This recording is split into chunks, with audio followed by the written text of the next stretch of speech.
Hi అండి, నా పేరు రమణ అండి. నేను ఈరోజు రొయ్యలు ములక్కాడ కర్రీ చేయాలనుకుంటున్నాను. ముందుగా రొయ్యలు శుభ్రంగా క్లీన్ చేసుకుని పక్కన పెట్టుకోవాలి. తర్వాత మీడియం సైజు పెద్ద ఉల్లిపాయలు 2 కట్ చేసుకుని పక్కన పెట్టుకోవాలి. పెద్ద టమాటా పక్కన కట్ చేసుకుని పెట్టుకోవాలి.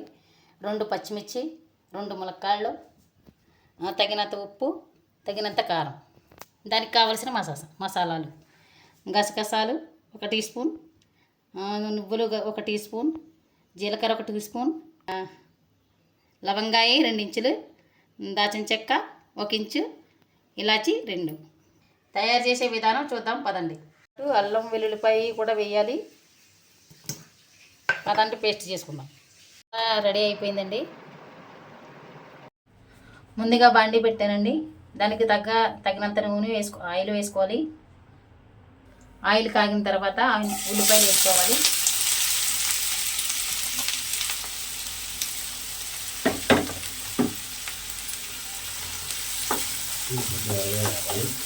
వేగడానికి కొంచెం సాల్ట్ వేసుకోవాలి.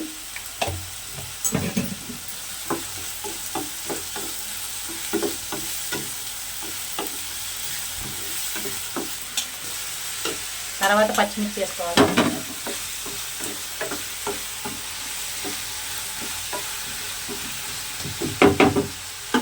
ఇది మగ్గడానికి మూత పెట్టుకోవాలి. ఒక 2 నిమిషాలు మగ్గినాక ఇలాగా వేగాలి. బాగా మగ్గినాక రొయ్యలు వేసుకోవాలి. ఈ రొయ్యలు కూడా బాగా మగ్గినాక మసాలా వేసుకోవాలి. పసుపు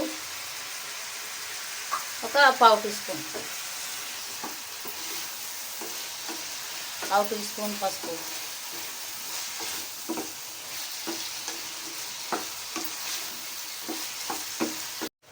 టమాటాలు కూడా వేసుకోవాలి. ఈ టమాటా మెత్తగా మగ్గినాక అప్పుడు మసాలా వేసుకోవాలి. టమాటాలు మెత్తగా మగ్గినాక అందులో రొయ్యలో ఉన్న వాటర్ అంతా ఇంకిపోయినాక ఈ మసాలా వేసుకోవాలి.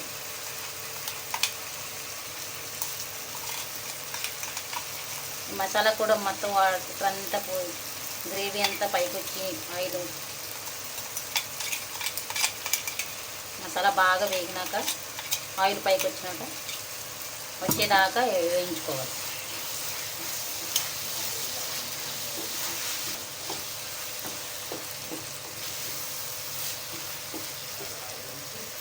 అలా బాగా వేగినాక అప్పుడు ఉప్పు కారం వేసుకోవాలి. అలా పచ్చివాసన పోయే వరకు వేయించుకోవాలి. ఇప్పుడు తగినంత కారం, కూరకు సరిపడగా తగినంత కారం, తగినంత ఉప్పు వేసుకోవాలి. వీటిని ఇలాగా కూరకి పట్టిలాగా కలుపుకొని ఇప్పుడు తగినంత వాటర్ పోసుకోవాలి.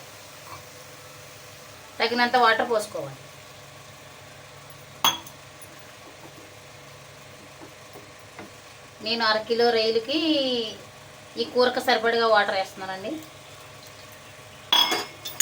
ఎందుకంటే ములక్కాడ ఉడకాలి కదా, అందుకని దీనికి కూరకు తగినంత నీళ్ళు పోసాను.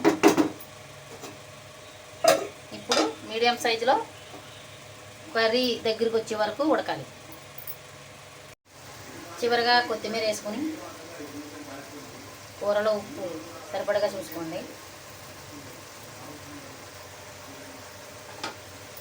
కొత్తిమీర అయిపోయినాక అంతే వేరే గిన్నెలో ట్రాన్స్ఫర్ చేసుకోండి. అబ్బా గుమ్మగుమ్మలు ఆడిపోతుందండి కర్రీ.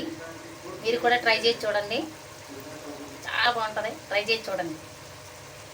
ఇప్పుడు నేను ఎలా అయితే చేసానో మీరు కూడా అలాగే చేసి తిని చూసి చెప్పండి.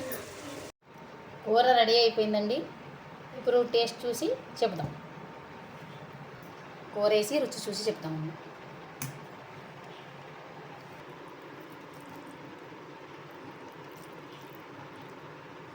టేస్ట్ చూసి చెప్తామండి.